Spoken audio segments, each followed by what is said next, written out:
welcome back to my channel Study with #NJ, and I am Neha Jindal and I am here to teach you another topic of BCom third year KUK in University। आज हम पढ़ने जा रहे हैं Indian economy का chapter number 10 industrial policy and national manufacturing policy. तो देखो हमारा जो इकोनॉमिक डेवलपमेंट है हमारे इंडिया की, उसमें इंडस्ट्रियल डेवलपमेंट बहुत उसने इम्पोर्टेंट रोल प्ले करा है। और वो कैसे प्ले करा है, देखो हमारी जो कंट्री है उसकी इंडस्ट्रियल डेवलपमेंट के लिए हमने क्या लेके आया, एक अप्रोप्रिएट प्रोग्रेसिव इंडस्ट्रियल पॉलिसीज़ लेके आई, जिसको रेगुलेट करने के लिए गवर्नमेंट ऑफ इंडिया ने बहुत सारी गाइडलाइंस को टाइम टू टाइम इशू करा। और वो किस तरह से इशू करा, in the form of industrial policy. Before independence policy of government was characterise by laissez faire, मतलब कि नॉन इंटरफेरेंस थी हमारी जो गवर्नमेंट थी इंडिपेंडेंस से पहले। लेकिन पर और वो नॉन इंटरफेयरिंग किस में थी, अफेयर्स ऑफ इंडस्ट्रीज में, जिसके कारण जो हमारी इंडस्ट्रियल डेवलपमेंट थी वो काफ़ी पीछे छूटती जा रही थी, कि प्राइवेट सेक्टर इतना पार्ट ले नहीं रहा था, गवर्नमेंट सेक्टर तो बिल्कुल ही नहीं ले रहा था, जिसके कारण हमारी जो इंडस्ट्रियल डेवलपमेंट थी वो दिन बर दिन गिरती जा रही थी। लेकिन पर आफ्टर इंडिपेंडेंस यानी कि पोस्ट इंडिपेंडेंस गवर्नमेंट ने एक एक्शन लेना स्टार्ट करा, किसकी तरफ, डेवलपमेंट ऑफ इंडस्ट्रीज़ की तरफ, जिससे कि हमारी जो इंडस्ट्री है वो धीरे धीरे जो पहले गिर रही थी वो ग्रो होना शुरू हो गई, और जिससे कि हमारी इकॉनमी भी क्या होने लगी, डेवलप होने लगी। तो देखो अब इस इंडस्ट्रियल पॉलिसी का आखिर मतलब क्या है, गवर्नमेंट को इसको लाने की ज़रूरत क्या पड़ी, वो भी जानो। तो देखो इंडस्ट्रियल पॉलिसी का क्या मतलब है, industrial policy means those principles and activities which are pursued and perform to help industrialise a country. मतलब कि इंडियन इंडस्ट्रियल पॉलिसी वो प्रिंसिपल और एक्टिविटीज़ है जो कि लाई गई है और परफॉर्म भी करा गया है, किसके लिए, एक कंट्री को इंडस्ट्रियलाइज बनाने के लिए। अभी इन इंडस्ट्रियल पॉलिसीज में क्या क्या आता है, रूल्स, रेगुलेशन, प्रिंसिपल, प्रोसीजर्स, और वो क्यों आते हैं, to regulate industrial undertaking of a country in a desired direction, यानी कि उनको अच्छी तरह से चलाने के लिए। यानी कि अगर हम चाहते हैं कि वो यहाँ से यहाँ आए जो हमारी कंट्री है, तो उसके लिए हमें क्या करना होगा, इंडस्ट्रियल पॉलिसीज लाने होंगे, रूल्स, रेगुलेशन, प्रिंसिपल्स के साथ। और अब ये देखो इन सब से होगा क्या, अब इंडस्ट्रियल पॉलिसी लेके आए हैं हम चाहते हैं यहाँ से यहाँ जाए, तो यहाँ से यहाँ जाने के लिए उसका हो गया, मतलब फ़ायदा क्या होगा हमें, उससे हमारे ऑब्जेक्टिव्स फुलफिल हो सकते हैं, जो कि है industrial development, economic development, balance regional development, increase in employment, और भी बहुत सारे कुछ हो सकते हैं। अभी इस इंडस्ट्रियल पॉलिसी में कौन सी पॉलिसीज़ आती हैं, अब ये देखो में आती है लेबर और कैपिटल से रिलेटेड पॉलिसी, कॉटेज और स्मॉल इंडस्ट्री से रिलेटेड पॉलिसी, फॉरेन कैपिटल उनकी प्रोटेक्शन से रिलेटेड पॉलिसीज आ सकती है। जैसे कि देखो एप्ली ने कहा भी है, इंडस्ट्रियल पॉलिसी एक वो इंस्ट्रूमेंट है जो कि हमारी जो स्टेट है यानी कि हमारी कंट्री को में पार्टिसिपेशन के बाद उसको ग्रोथ प्रोसेस में ले जाने के लिए हेल्प करता है, यानी कि उसको ग्रो करने में, यहाँ से यहाँ, यहाँ से यहाँ, यहाँ से यहाँ और यहाँ से यहाँ तक, और भी अनलिमिटेड लाइफ तक उसको ग्रोथ करने में क्या करता है, हेल्प। अब देखो इसकी इम्पोर्टेंस क्या हमारी लाइफ में। अब आप ये देखो जो हमारी इंडस्ट्रियल पॉलिसी है वो इतनी ज़्यादा ज़रूरी क्यों आखिरकार, तो हमारे पास उसके लिए काफ़ी सारे एविडेंस है कि इंडस्ट्रियल पॉलिसी लाने की हमें ज़रूरत क्यों पड़ी। तो देखो limited capacity of private sector, जो प्राइवेट सेक्टर है उसके पास काफ़ी लिमिटेड रिसोर्सेज थे, जिस कारण हमारी जो गवर्नमेंट है उसको इंडस्ट्रियल पॉलिसीज लाने की जरूरत पड़ी। जैसे कि private sector has limited resources and is not in a position to take risky venture in under developed country. अब आप सब जानते हो हमारी कंट्री जो इंडिया है, वो अभी तक क्या है, अंडर डेवलप कंट्री है। जैसे यूएसए कंट्री है वो है डेवलप कंट्री है, लेकिन पर हमारी जो इंडिया है वो अंडर डेवलप है। अंडर डेवलप का मतलब क्या होता है, जो अभी धीरे धीरे डेवलप हो रही है, अभी तक हुई नहीं है, हो रही है। ओके, तो ऐसी कंट्री में प्राइवेट सेक्टर ऐसे के बड़े बड़े प्रोजेक्ट लाने में डरता है क्योंकि उनके पास पहले तो रिसोर्सेज कम है और फिर पता नहीं वो चले या ना चले इस कार्य। तो इसलिए जो गवर्नमेंट है उसने खुद एक एक्टिवली पार्ट लिया इंडस्ट्रियल डेवलपमेंट के लिए और उसने कुछ इंडस्ट्रीज़ खोली जो कि पब्लिक इंटरेस्ट में थी और उनमें काफ़ी सारा क्या लग रहा था, ह्यूज कैपिटल, बहुत ज़्यादा पैसे लग रहे थे, इन्वेस्टमेंट लग रही थी।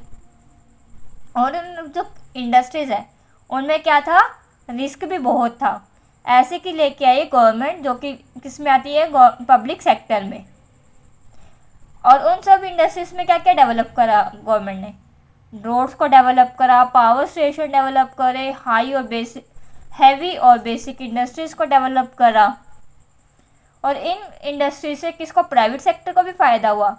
और अब जो प्राइवेट सेक्टर है वो भी इन इंडस्ट्रीज़ को क्या कर रहा है, डेवलप कर रहा है। और अब कुछ जो इंडस्ट्रीज़ है वो गवर्नमेंट हैंडल कर रही है, कुछ प्राइवेट सेक्टर कर रहा है। और जो कुछ इंडस्ट्रीज़ है वो गवर्नमेंट सेक्टर और प्राइवेट सेक्टर दोनों क्या कर रहे हैं, मिल के हैंडल कर रहे हैं। ओके, अब देखो रेगुलेशन ऑफ प्राइवेट सेक्टर को चलाने के लिए भी हमें इंडस्ट्रियल डेवलपमेंट की जरूरत पड़ी। कैसे, to regulate private sector in the desired direction appropriate industrial policy is required, resources of underdeveloped country become limited, the same should be utilised according to priorities of the plan. यानी कि under develop countries में resources limited है, तो industrial development के लिए हमारे जो पास जो रिसोर्सेज हैं उनको प्लान के अकॉर्डिंग यूटिलाइज करो, जिससे कि वो रिसोर्सेज अच्छे से यूज़ हो, उनका कोई भी वेस्टेज ना हो। Government therefore control and regulate private sector to work in accordance with the priorities. इसलिए जो गवर्नमेंट सेक्टर है वो अपनी प्रायोरिटीज़ को सेट करके वर्क स्टार्ट कर रहे हैं प्राइवेट सेक्टर में, डिटरमाइंड बाय द प्लान। इसलिए प्रॉपर इंडस्ट्रियल पॉलिसी को चलाने के लिए क्या ज़रूरी है, प्राइवेट सेक्टर को भी कंट्रोल करना ज़रूरी है उतना ही। अब इंडस्ट्रियल पॉलिसीज़ को सही से चलाने के लिए हमें क्या करना पड़ा, फॉरेन सेक्टर को भी रेगुलेट करना पड़ा। Initial stage of economic development, a country has to depend on foreign capital, foreign assistance and foreign trade. जो इनिशियल स्टेज था इकोनॉमिक डेवलपमेंट का, यानी कि स्टार्टिंग थी इनिशियल डेवलपमेंट की, जो 0 to 1 जो स्टार्टिंग होती है, उसमें जो हमारी कंट्री थी वो किस पे डिपेंड थी, फॉरेन कैपिटल पे, फॉरेन असिस्टेंस पे और फॉरेन ट्रेड्स पर। इसलिए जो प्रॉपर पॉलिसी लाई गई इन सब के लिए कि जो फॉरेन कैपिटल है, जो फॉरेनर्स है, वो हमारे ऊपर ज़्यादा हावी ना हो सके, और जो हमारी गवर्नमेंट है उसका फॉरेन कैपिटल पे भी कंप्लीट क्या हो सके, कंट्रोल, जिससे कि हमारी जो इंडस्ट्रियल डेवलपमेंट पे जिससे कि जो हमारी इंडस्ट्रियल डेवलपमेंट है उस पर कुछ ज़्यादा खास फर्क ना पड़े। सो अब देखिए industrial policy in free India. Free India का क्या मतलब हुआ, आफ्टर इंडिपेंडेंस। तो देखो हमारा जो इंडिया है उसमें आफ्टर इंडिपेंडेंस 5 इंडस्ट्रियल पॉलिसीज लाई गई, जो कि है एक सबसे फर्स्ट आई वो कब आई, 1948 में, फिर 1956 में, उसके बाद आई 1977 में, फिर 1980 में, और उसके बाद जो आई वो कब आई, 1991 में। और इन 5 पॉलिसीज़ के बाद जो हमारी गवर्नमेंट है उसने एक अनाउंस की नेशनल मैन्युफैक्चरिंग पॉलिसी, जो कब आई 2011 में। और फिर 2014 में क्या है, मेक इन इंडिया प्रोग्राम आया, जिसमें कि हम जो इंडियंस हैं सबको बताया गया कि हमें बाकी चीज़ों को यूज़ करना चाहिए, नो डाउट, लेकिन हमें जो उन पर डिपेंड नहीं होना चाहिए। और जो चीज़ें हैं जो हम इंडियंस बना सकते हैं, जिनका रिसोर्सेज हमारे पास है, हमें वो ज़रूर बनानी चाहिए और हमें स्वदेशी यूज़ करना चाहिए, ना कि विदेशी। तो देखो जो 1948 में पहली पॉलिसी आई उसमें क्या हुआ, जो पहली इंडस्ट्रियल पॉलिसी आई वो कब आई, अप्रैल 1948 में। इस पॉलिसी में मिक्स्ड इकॉनमी स्टार्ट हुई। मिक्स्ड इकॉनमी मतलब प्राइवेट और पब्लिक सेक्टर मिलकर जो बनाते हैं। इसके अंडर गवर्नमेंट ने अपना इंटरेस्ट दिखाना शुरू करा, इनिशिएटिव लिया, और जो ये वाली इंडस्ट्रियल पॉलिसी 1948 वाली, इसमें पब्लिक और प्राइवेट सेक्टर दोनों क्या कर रहे थे, अपने प्रोग्राम्स को डेवलप कर रहे थे, उनको प्रोग्रेस में ला रहे थे। अब देखो इसमें मेन फीचर्स क्या थे। सबसे पहला फीचर है, इसमें उन्होंने क्या कर दिया, क्लासीफाई कर दिया इंडस्ट्रीज़ को कितनी कैटेगरी में, 4 कैटेगरी में। पहली प्राइवेट सेक्टर में, दूसरी private come private sector, third one is control private sector and fourth one is private and corporative sector. अब इन 4 सेक्टर्स में क्या कर दिया गया, डिवाइड कर दिया गया इंडस्ट्रीज़ को। अब पब्लिक सेक्टर में उस टाइम 3 इंडस्ट्रीज़ को लाया गया, जिसका पूरा कंट्रोल किसका था, प्राइवेट पब्लिक का था, यानी कि गवर्नमेंट का था। और इनमें कौन सी इंडस्ट्रीज़ आई हैं, arm and ammunition industry, atomic energy industry and railway industry. और जो इन तीनों इंडस्ट्रीज़ में क्या था, सारा जो मेन फोकस था वो किस पे था, डिफेंस पे था। ओके, उसका पब्लिक कम प्राइवेट सेक्टर, ये दूसरी कैटेगरी है और इसमें 6 मेन बेसिक इंडस्ट्रीज लाई गई, जो कि coal, iron, steel, aircraft, ship building, mineral oil, telephone cables and wireless apparatus industries. All new undertaking relating to these industries would be established only by government and इस जो industry में क्या था कि ये जो डेवलप करी गई थी किसके थ्रू, गवर्नमेंट के थ्रू। लेकिन इनको मैनेज कौन कर रहा था, इनको मैनेज कर रहा था 10 सालों के लिए प्राइवेट सेक्टर। ओके, और जो कंट्रोल प्राइवेट सेक्टर है ये थर्ड कैटेगरी है और इसमें 18 इंडस्ट्रीज़ को लाया गया, जो कि फर्स्ट है tractor, motor vehicle, heavy machine tool, cotton textile, heavy chemical, cement, power, sugar, paper, shipping, minerals etcetera. ऐसे के बाद बेसिक इंडस्ट्रीज लाई गई, वो भी 18। और देखो अभी इन इंडस्ट्रीज में क्या था, this industries would continue to remain under private sector but the central government in consultation with the state government. इन इंडस्ट्रीज में क्या था, जो कंप्लीट कंट्रोल था वो किसका था, प्राइवेट सेक्टर का था।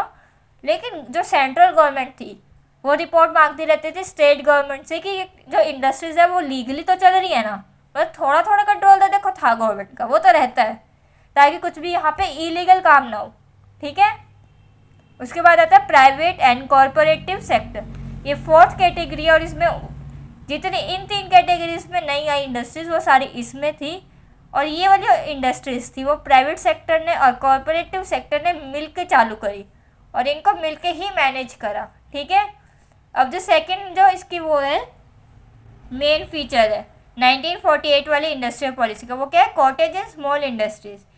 इसमें उन्होंने कॉटेज और स्मॉल इंडस्ट्रीज़ को इम्पोर्टेंस देना शुरू करा, उनकी रैपिड डेवलपमेंट स्टार्ट कर दी।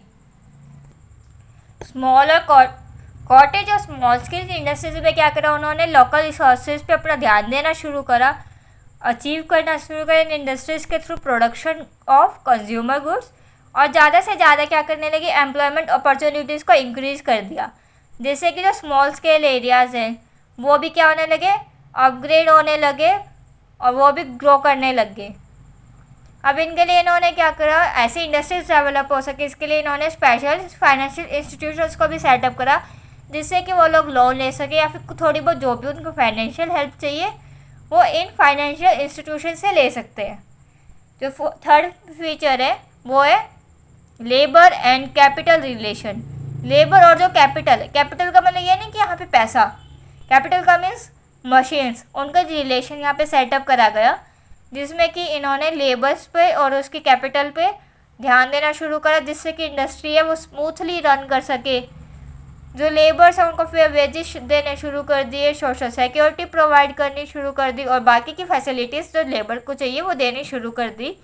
और उनको स्टार्ट किया कि वो मैनेजमेंट में अपना थोड़ा पार्टिसिपेशन दिखा सके जितना वो दे सकते हैं, जिससे कि वो भी ग्रो होए, उनके स्टैंडर्ड ऑफ लिविंग इंक्रीज हो बेसिकली। ओके, फिर एटीट्यूड टुवार्ड्स फॉरेन कैपिटल, यहाँ पे उन्होंने फॉरेन कैपिटल को भी इतनी इम्पोर्टेंस दी जिससे कि हमारी इंडस्ट्रियल डेवलपमेंट हो सके। इट वाज, और ये क्यों ज़रूरी था, ताकि हमें जो फॉरेन की नॉलेज है कि फॉरेनर जो यूज़ करते हैं मशीन्स, वो कैसे करते हैं, उनकी टेक्नोलॉजी का हमें पता लगे, जिससे कि हमारी जो इंडस्ट्रीज़ है वो भी ग्रो हो सके। और अगर इंडस्ट्री ग्रो होगी तो हमारी ऑब्वियस सी बात है कंट्री तो ग्रो होगी। और लेकिन साथ के साथ हमें ये भी ध्यान रखना था कि वो हमारे ऊपर ज़्यादा कंट्रोल ना करे, जो कंट्रोल हो हमारे इंडस्ट्रीज़ पे वो हमारे ही किसका रहे, गवर्नमेंट का कंट्रोल रहे। ओके, उसके बाद चेंज इन टैरिफ। अब क्या करने लगे कि हमारी जो इंडिया है वो ज़्यादा से ज़्यादा ग्रो करे और ज़्यादा से ज़्यादा चीज़ें हमारी ही कंट्री में बनाए। इसके लिए जो गवर्नमेंट ने क्या करना शुरू करा, टैरिफ लगाना शुरू करा। टैरिफ मतलब कि टैक्स होता है, टैरिफ का मतलब टैरिफ लगाना शुरू कर दिया। इम्पोर्ट पे और एक्सपोर्ट पे ज़ीरो टैरिफ था। Okay, social overhead cost. और इसमें यह भी ध्यान रखा गया कि जो इंडस्ट्रीज है उनको डेवलप करने के लिए बाकी चीज़ों में भी इम्प्रूवमेंट लाई जाए।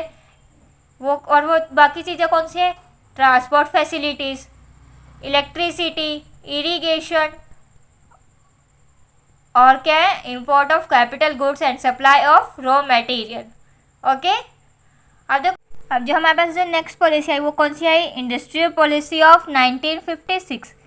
इस पॉलिसी में क्या हुआ, जिसका मेन ऑब्जेक्टिव था वो था इंडस्ट्रियल रेट को बढ़ाना, इकोनॉमिक डेवलपमेंट की इंक्रीमेंट करना, उसको इंक्रीज़ करना, जिसके लिए जो और डेवलपमेंट किसकी, बेसिक इंडस्ट्रीज़ की, मशीन बिल्डिंग इंडस्ट्रीज़ की, और जो इनकम है और उसको कम करना, और जो वेल्थ है, यानी कि कुछ ऐसा टाइम हो रहा था कि यहाँ पे पहले तो इन्फ्लेशन हो रहा है और लोगों को लग रहा है अगर उनके इन्फ्लेशन के साथ साथ उनकी ग्रोथ वो हो रही है, इनकम इंक्रीज़ हो रही है, यानी कि वो अमीर हो रहे हैं। बट ऐसा नहीं था, जो वहाँ पे अमीर थे वो और अमीर हो रहे थे और जो गरीब थे वो और क्या हो रहे थे, गरीब। तो इसलिए उन्होंने क्या इस पर फोकस करा, वेल्थ की इनइक्वालिटी पे भी फोकस करा कि उसको भी कम कर सके। और जो मोनोपोली थी, इकोनॉमिक पावर थी जिनके हाथों में, उन पे उनकी चेकिंग करनी शुरू करी और उन पर कंट्रोल पाना शुरू कर दिया। अब बेसिकली इसके मेन फीचर्स देखो क्या है, इसमें भी क्लासीफाई किया गया इंडस्ट्रीज़ को, लेकिन जो 1948 वाली इंडस्ट्री थी उसमें कितना को करा था, 4 को, और इस वाले में कितना को कर रहे हैं, 3 इंडस्ट्रीज़ को क्लासीफाई कर रहे हैं। सो जो हमारी पहली इंडस्ट्री है वो कौन सी है, पब्लिक सेक्टर इंडस्ट्री।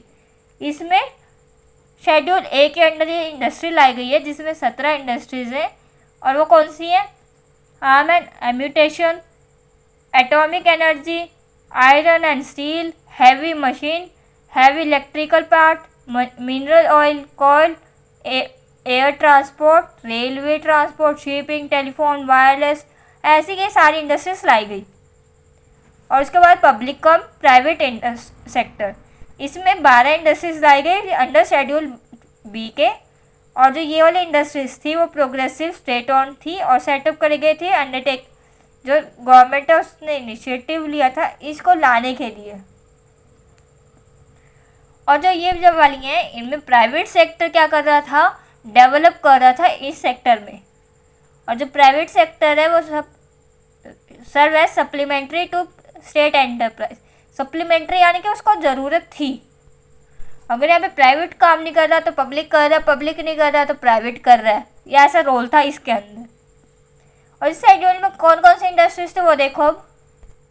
देखो 12 इंडस्ट्रीज कौन सी थी, पब्लिक कम प्राइवेट सेक्टर में aluminium, machine tool, drugs, chemical fertiliser, road and sea transport, minerals, इस टाइप की जो इंडस्ट्रीज थी, यानी कि मेडिकल रिलेटेड जो इंडस्ट्रीज थी वो इसमें लाई गई। उसके बाद प्राइवेट सेक्टर इंडस्ट्री जो अंडर शेड्यूल सी में आई, जितनी भी शेड्यूल ए और बी से बची है इंडस्ट्रीज वो किस में लाई गई, शेड्यूल सी में। और जो ये थी एस्टेब्लिश और डेवलप करी गई दोनों के थ्रू, लेकिन पर इसमें जो है वो both left to the private, इसमें जो बाकी की जितने भी इंडस्ट्रीज थी एस्टेब्लिशमेंट और डेवलपमेंट वो दोनों किस पे छोड़ दी गई, प्राइवेट सेक्टर पर। But it will have to operate in conformity with the economic and social policies of the state. बट ये सारी किस्में जो है डेवलप की गई इकोनॉमिक और सोशल पॉलिसीज़ के थ्रू। उसके बाद जो सेकंड फीचर है वो कौन सा है, fair treatment to private sector. इसमें कुछ प्रोविजंस लाए गए to promote private sector policies industries. और इसमें क्या करा गया, उनको फैसिलिटीज़ दी गई, पावर की, ट्रांसपोर्ट की, फाइनेंस की। और जो गवर्नमेंट है will not adopt any discriminating policy. इसमें कोई भी ऐसी कोई पॉलिसी इसमें गवर्नमेंट नहीं लेके आई जिससे कि जो प्राइवेट सेक्टर है उसके खिलाफ जाए। उनको भी एक फेयर चांस दिए गए, इक्वल ट्रीट किया गया जिससे कि वो भी ग्रो हो सके। उसके बाद cottage and small scale industries, इसमें भी जो ये 1956 वाली पॉलिसी है उसने बहुत इंपॉर्टेंट रोल प्ले किया है, जिससे कि इस इंडस्ट्री में भी काफ़ी पोटेंशियल हमें देखने को मिला। और इसमें ज़्यादा से ज़्यादा एम्प्लॉयमेंट पे फोकस किया गया, इनइक्वालिटीज़ को रिमूव करा गया और जो वेल्थ है उसको क्या किया गया, इक्वली डिस्ट्रीब्यूट किया। और जो लोकल कैपिटल है उसको क्या करा गया, हम यहाँ पे प्रॉपर यूज़ किया गया। और जो गवर्नमेंट है उसने ज़्यादा से ज़्यादा एफर्ट डाले प्रमोट करने का और डेवलप करने का इस इंडस्ट्रीज को यहाँ पे। उसका बैलेंस रीजनल डेवलप ग्रोथ, इसमें यहाँ पे जो अनबैलेंस ग्रोथ थी इंडस्ट्रीज़ के उस पर जो चेकिंग की गई, जिससे कि हर जगह जो है इंडस्ट्रीज इक्वली डेवलप हो सके, बैकवर्ड एरिया भी डेवलप हो सके। इवन टेक्निकल मैनेजरियल पर्सनल, यहाँ पर क्या करा गया है, arrangement will be made to impart technical and managerial training to the person of both private and public sector। यहाँ पे जो टेक्निकल और मैनेजरियल ट्रेनिंग दी गई दोनों को, प्राइवेट सेक्टर को भी और पब्लिक सेक्टर को भी। और special training institutions, business management course की स्टार्टिंग की गई यूनिवर्सिटीज़ में, जिससे कि इंडस्ट्रियल डेवलपमेंट अच्छी हो सके।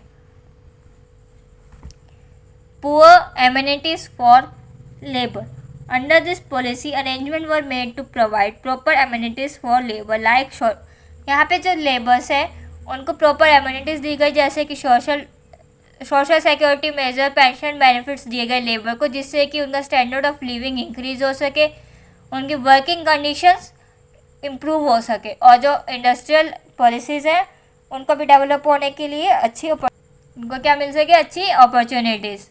उसका poor management of public enterprise, इस पॉलिसीज़ में क्या करा गया, efficient management of public enterprise पे ज़्यादा ध्यान दिया गया, जिससे कि हमें लगा कि जो हमारे रिसोर्सेज है ऑफ एडुकेट रिवेन्यू उनका प्रॉपर यूज़ करा जा रहा है हमारे जो कंट्री में, और वो हुआ भी, और जिससे कि हमारे जो डेवलपमेंट है इंडस्ट्रीज़ के वो होने लगे अच्छे से।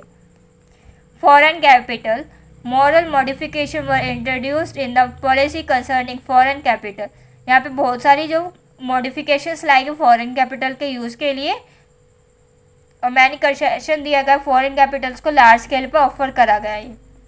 फ्लेक्सिबल, अब जो ये इंडस्ट्रियल पॉलिसीज़ हैं ये ऐसा नहीं है कि हमने ये बना दिया तो हम बस अब यही है, अभी हम इनको टाइम टू टाइम क्या कर सकते हैं, चेंज भी कर सकते हैं। क्या है, फ्लेक्सिबल है। और ये कैन भी क्या है, किसके द्वारा चेंज की जा सकती है, गवर्नमेंट के द्वारा ये चेंज करी जा सकती है। Thank you for watching it. इसका नेक्स्ट पार्ट जल्दी आएगा। Please like share subscribe my channel to motivate me to make another videos.